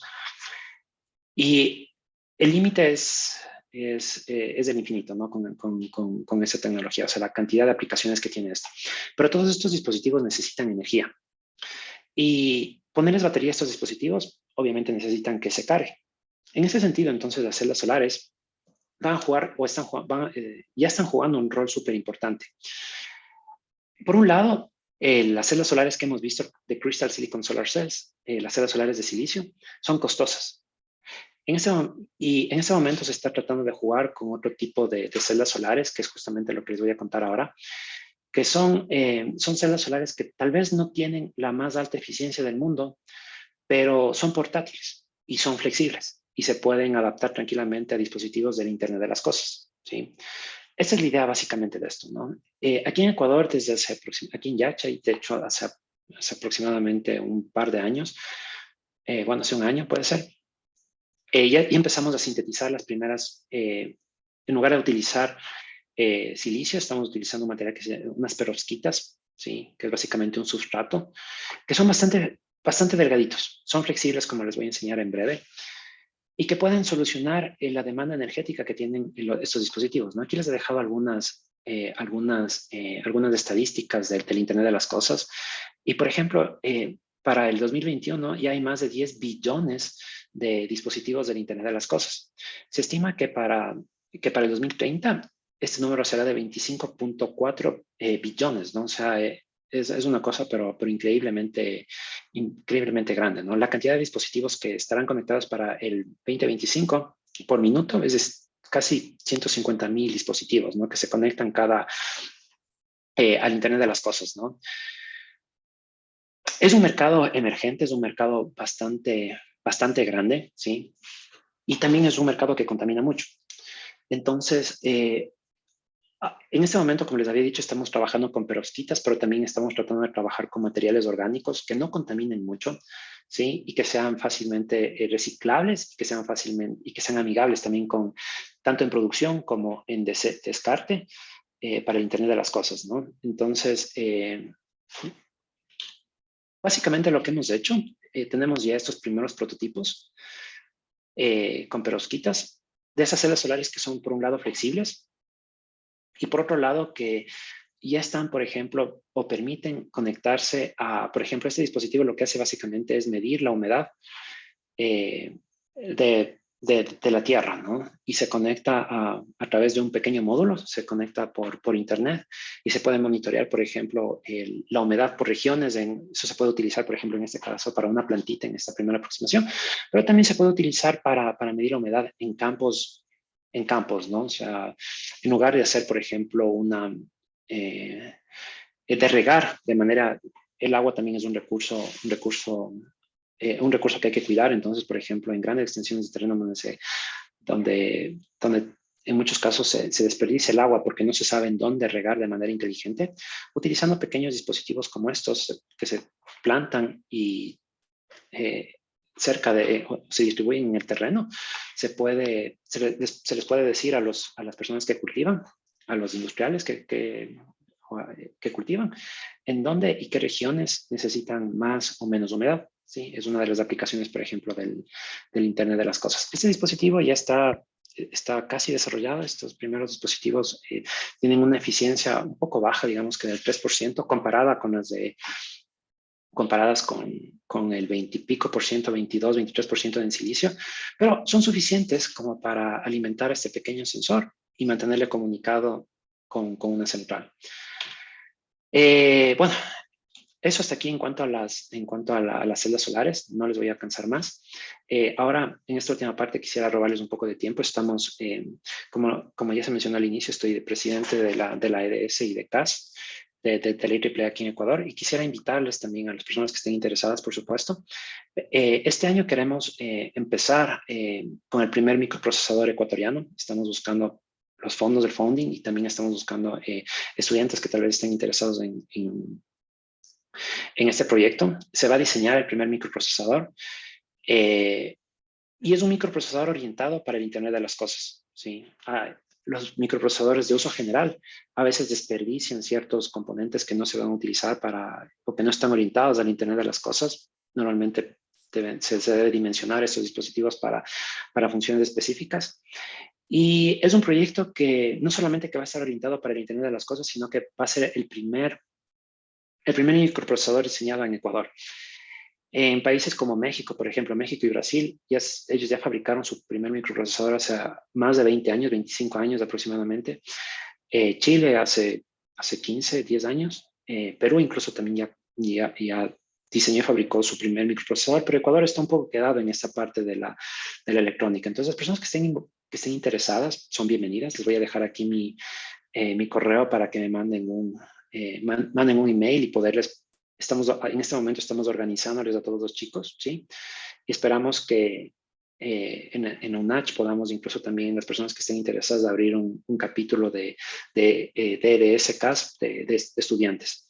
Mi presentación queda hasta aquí. Estoy abierto a preguntas o inquietudes.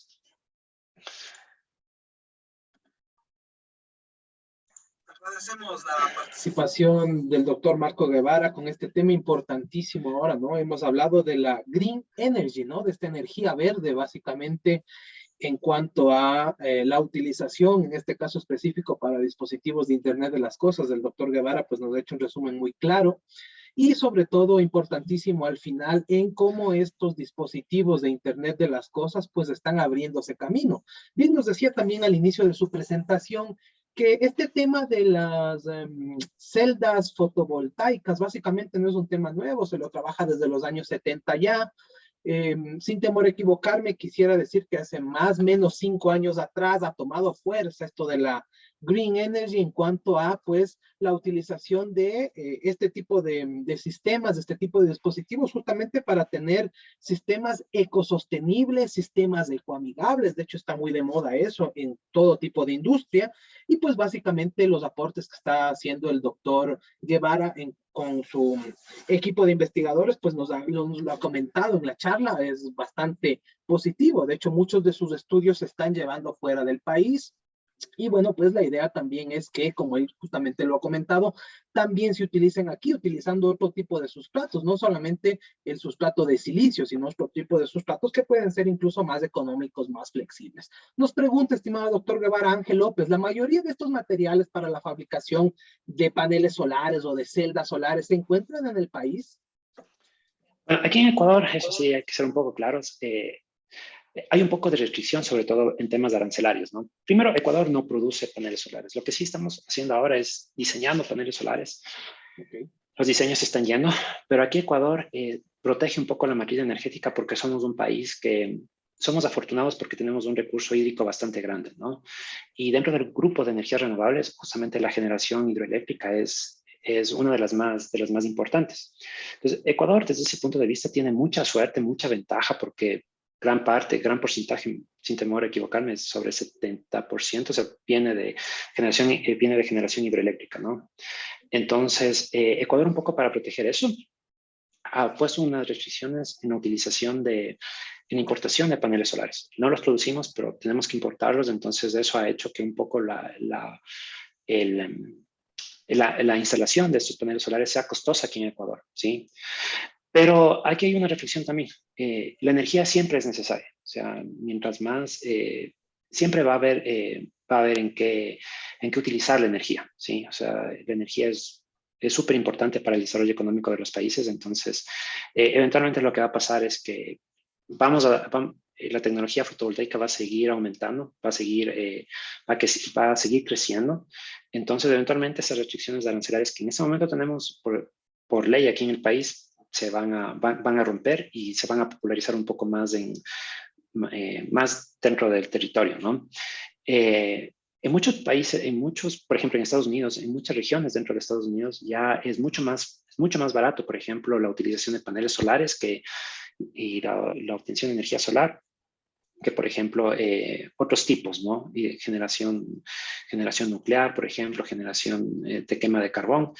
Entonces, eso también eventualmente va a pasar aquí en el país, porque la demanda energética siempre aumenta, ¿no? Claro, a la larga, doctor, estaríamos preparados aquí en unos cuantos años para implementar esta tecnología en el país, ¿no? Según los estudios que ustedes están haciendo, los grupos de investigación, según los estudios que se está haciendo, podríamos implementar esta tecnología en el país, ¿no? Sí, o sea, de aquí esperemos que, o sea, primero que las políticas, es que hay una cosa súper importante, ¿no? Que estamos sujetos también a políticas de Estado, ¿no? Todo este desarrollo tecnológico está siempre sujeto y va de la mano de políticas estatales. Con la tecnología actual, con la tecnología que tenemos en este momento, tanto para generación fotovoltaica como para almacenamiento de energía, ¿sí? Ya se podría proveer a todo el planeta de energía limpia, ¿no? Ya se podrían instalar, digamos, plantas de generación fotovoltaica que cumplirían con casi el 90% de la demanda energética mundial. Hay estudios serios, formales, que dicen esto, ¿no?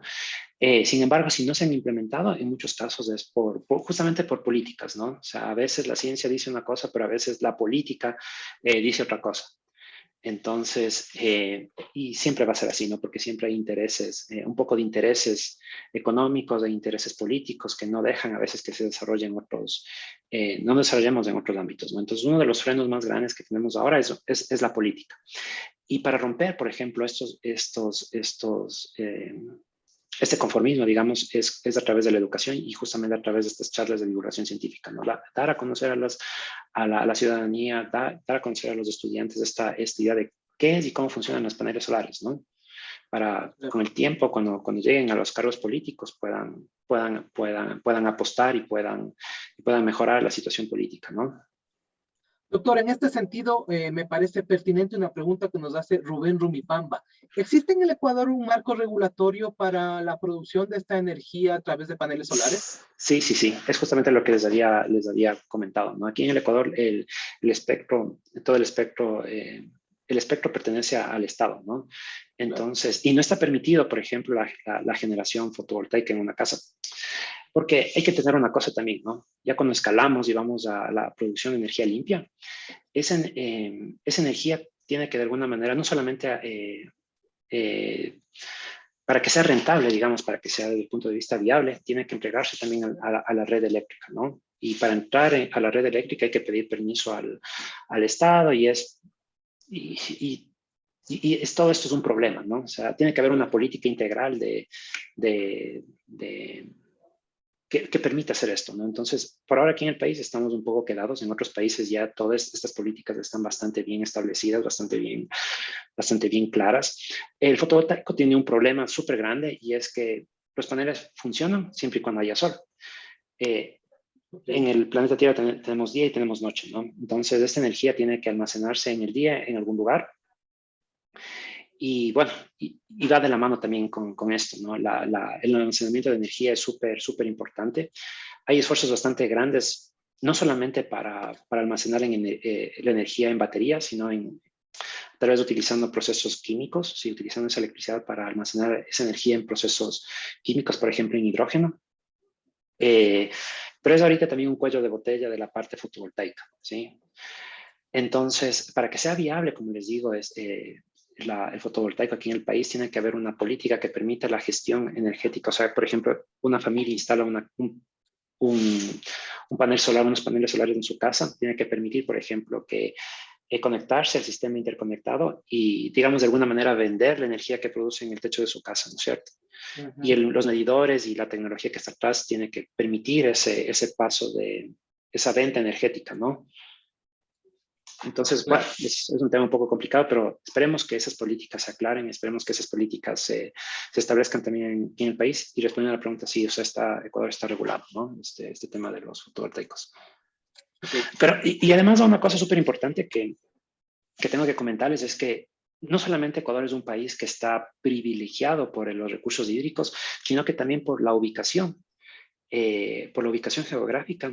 Tenemos el índice de mayor radiación solar, entonces recibimos un montón de radiación solar que puede ser utilizado para la generación fotoeléctrica, ¿no?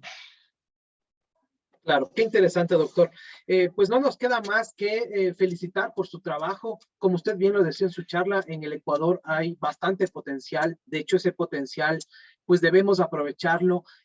Reiteramos la invitación que usted nos hace a los compañeros estudiantes, a los compañeros docentes, también en este caso de la Universidad Nacional de Chimborazo de forma particular, para pues la construcción de este microprocesador que ustedes están proponiendo a través de IHIT con la Universidad de San Francisco y obviamente con los diferentes capítulos de IEEE de los cuales usted está a cargo. Así que pues esperamos, doctor, que no sea la última vez que podamos contar con su know-how, con su experticia en este tipo de charlas que tanto bien nos hacen a todos. Le felicitamos nuevamente, le agradecemos pues por haber sido parte de este ICTalk 2022 en la Universidad Nacional de Chimborazo y esperamos, como le digo, contar con su participación en otros eventos. Muchísimas gracias a nombre de la Universidad Nacional de Chimborazo y de la carrera de Tecnologías de Información y Comunicación de la UNACH.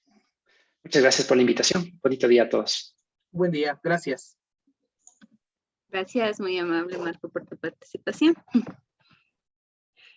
Recordarles que por favor registren lo que es la asistencia y que no se olviden para los talleres del día de hoy. Tenemos al doctor David Rivas en la tarde con configuración de nodos y plataformas para IoT. Tenemos al doctor Julio Bravo con nuevas escenografías discursivas desde la comunicación y las TICs. Y tenemos también a Christopher Coronado con construir y consumir un modelo de regresión lineal con ML.NET y Angular. Muchas gracias por la asistencia el día de hoy y nos vemos en la tarde en los talleres. Que tengan una excelente tarde.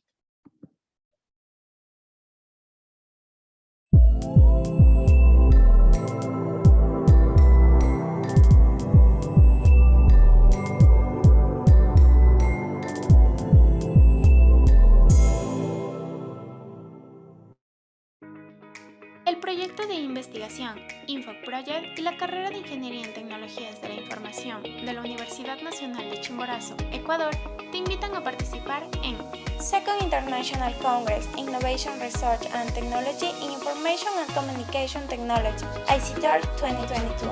Evento virtual a realizarse del 21 al 25 de febrero del 2022. Para más información, visita nuestra web ictalk2022.unach.edu.es.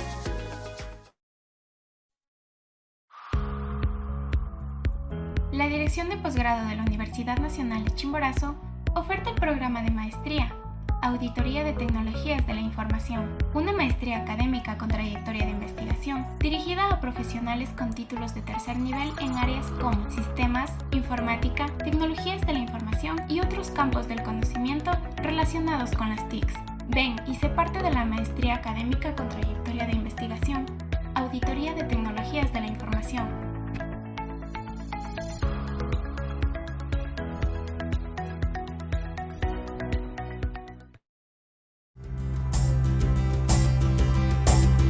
La carrera de Tecnologías de la Información surgió por la necesidad de contar con profesionales que ayuden al desarrollo sustentable de la sociedad en el campo de tecnologías de la información. Estudia los principios, metodologías y estándares de calidad involucradas en el proceso de análisis, diseño e implementación de las tecnologías de información en un organismo institucional, en las áreas como son redes, programación, infraestructura, seguridad, base de datos y servicios web, lo que contribuyen al desarrollo productivo, local y nacional, así también como el acceso universal a la información y comunicación. El objetivo de la carrera de Tecnologías de la Información es formar profesionales éticos, competentes y emprendedores con conocimientos prácticos y teóricos para diseñar, implementar y evaluar soluciones de tecnologías de la información. Otro de los objetivos de la carrera es permitir el acceso al conocimiento científico que es necesario para desarrollar las competencias profesionales que contribuyan al desempeño laboral en las áreas de redes, programación, seguridad de la información, infraestructura, desarrollo de software y aplicaciones web. La Universidad Nacional de Chimborazo nos brinda varios servicios como son el uso de laboratorios y equipos de última tecnología, acceso a la plataforma, aula virtual y biblioteca. Tenemos también áreas verdes y espacios de recreación. Como un servicio adicional, contamos con un incentivo a los estudiantes que obtienen el primero y segundo lugar al culminar cada semestre con las mayores notas. A eso lo conocemos como son las becas académicas.